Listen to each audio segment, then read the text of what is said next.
Can a boy and a girl be close friends and just as friends? And should the society accept it? This is not just an Indian culture problem like today's youngsters claim, but this is going to be a problem in any society at any given time period. Give me the chance to explain this, and this will revolutionize your thinking today.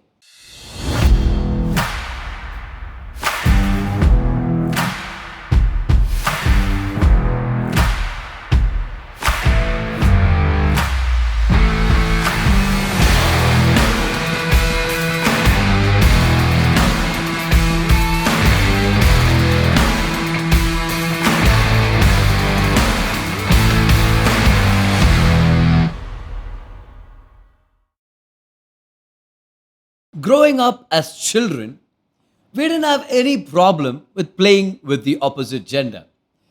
Whether it be boys or girls, we could get together and play all sorts of games, not questioning whether it was a girl's game or a boy's game. We played hopscotch and then girls joined in for a game of cricket or a football as well. It was all normal and there was nothing to question. But we grew, and as time went by, the basic interests started to differ and our bodies began to develop, and naturally we got away from the opposite gender and we preferred to stick together to companions from our own gender.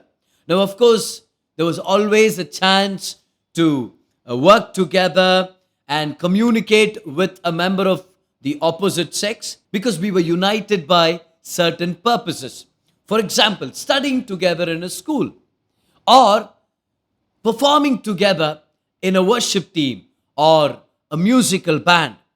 But this was done in an atmosphere of accountability because in school there are always supervisors around, and in church there are pastors and elders and mentors. But when this friendship between a boy and a girl, after they have grown from a place of childhood, now that they are youngsters and they are moving into their teens, when this friendship between a boy and a girl extends beyond the safe zone of accountability, like hanging around regularly or chatting using social media tools or on WhatsApp or just text messages, where there's nobody to monitor or nobody to supervise, you know what is created?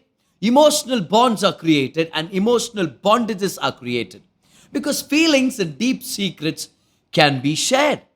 Now, this can end up in many ways. One of the ways is where these teenagers, they say they have fallen in love with each other, and it can get very messy. Why? Because they are not mature in order to get married to each other.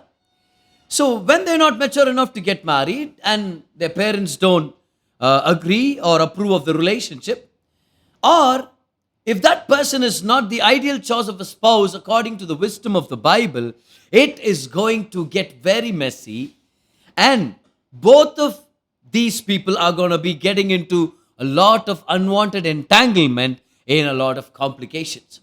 So, are platonic relationships right?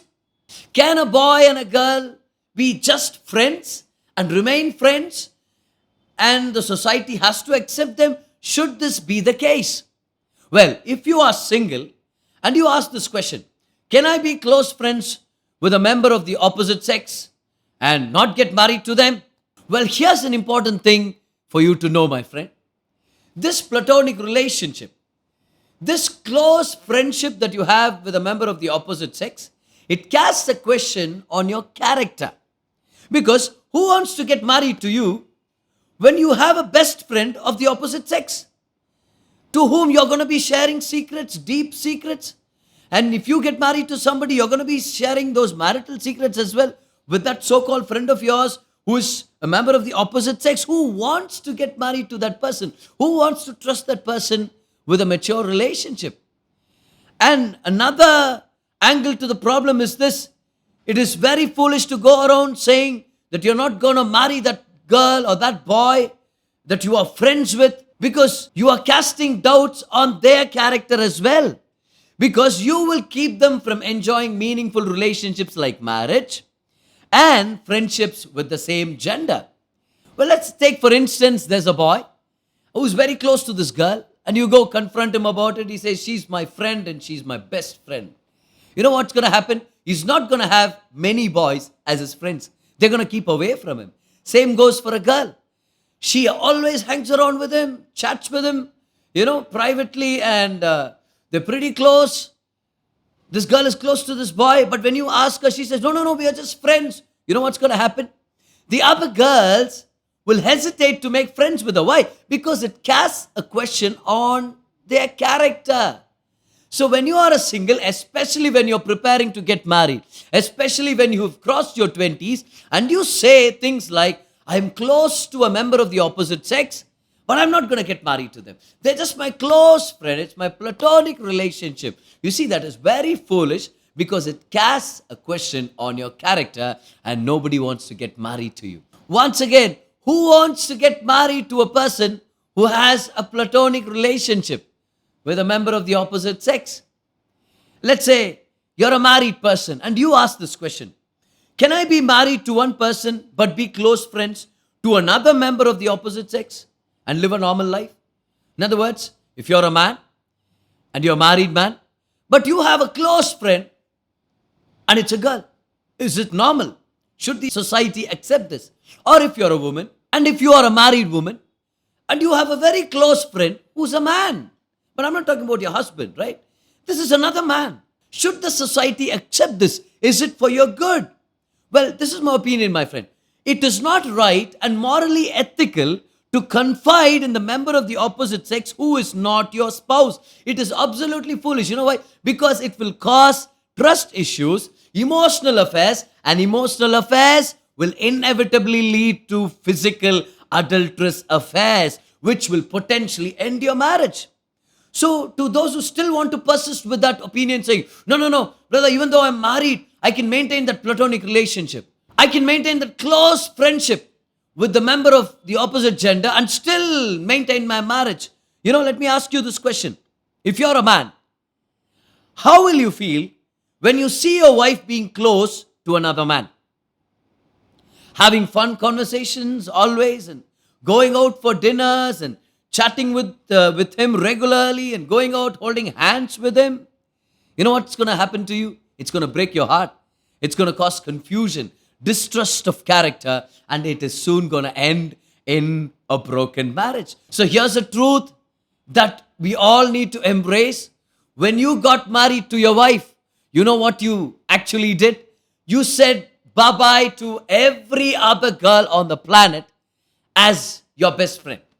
You cannot have another best friend apart from your wife, from the opposite gender, of course. You see, you have said a goodbye to all of your female friends when you got married to your wife. She is supposed to be your best friend and your close companion. Well, the others, what about the other girls, brother? What about my colleagues and my college mates? I've known them for years, been Facebook friends with them for several years. Well, here's what they can be. They can be friends from a distance. They can be acquaintances. They can be your well-wishers from afar, sometimes really far, but they cannot become your close friends. And you trying to maintain that friendship with that member of the opposite sex and your marriage, not going to work out well for you, my friend. And as a woman, if you are listening to this podcast and you're wondering if you can pursue a best friend sort of relationship with another man when you're married to another person, it's not going to work out for you well. Sister, you know what you've got to do? You've got to love your husband, honor your husband, cherish him, help him in his vision.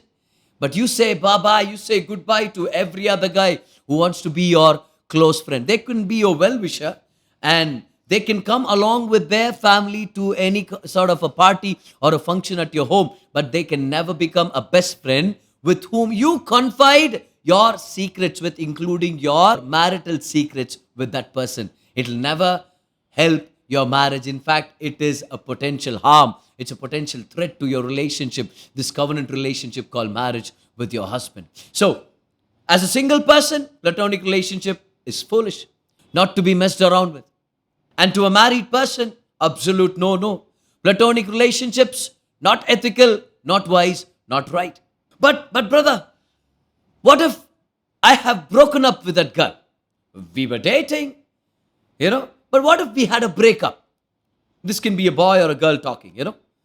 What if this is a question from a person who's experienced breakup with that person? And you ask me this question, can I be close friends with someone I broke up with? Because I've seen a few cases like that. They broke up with each other when it comes to their dating relationship, but now they are friends. Well, first question I have is this: why? Why do you want to be friends with the one who has rejected you or who you have rejected, who don't have a purpose in your life to be your life partner? Let me ask you this, my friend, they don't want you. Where is your self-respect? Let them go. You have a life, they have a life. You see, if you break up with someone, leave them alone. Don't trouble them. Don't stalk them or cause any kind of harm or hurt. And in the same way, don't become close friends with them, because here's what you're doing.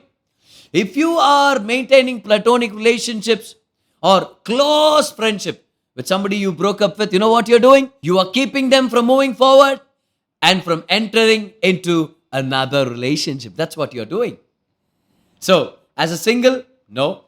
As a married man, married woman, absolutely not. What about as somebody who's gone through a breakup? Can I be friends with someone who broke up with? Definitely no. You're going to keep yourself and them from entering into a new relationship. But there are people who ask me this question. Brother, what about after a divorce? Can I be close friends with someone I divorced? What a question this is. Because I understand this is a very sensitive situation. Because when it comes to a husband and wife relationship and they have divorced each other, you see there are a lot of sensitive things that are connected here. There's a history of togetherness. There are moments shared, precious moments, memories that are shared. And children could be involved. Financial commitments too can play a role.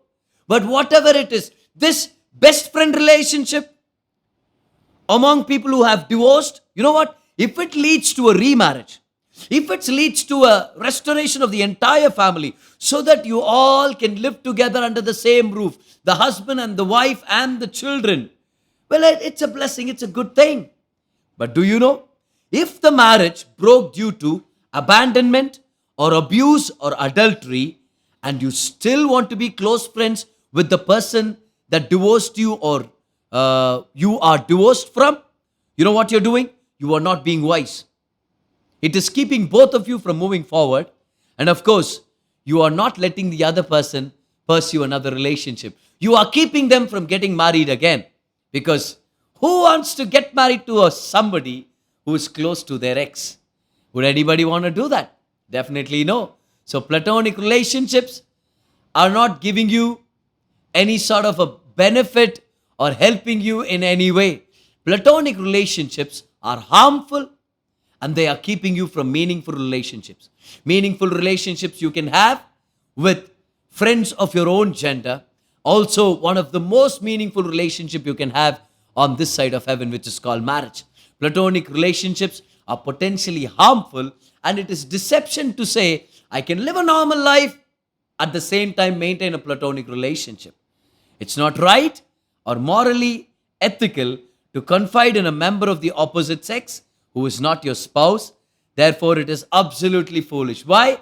Because it will cause trust issues, emotional bondages and affairs, which will lead to sexual and adulterous affairs, which will potentially end your marriage. And this is not a blessing. So, what about platonic relationships? Don't have anything to do with them.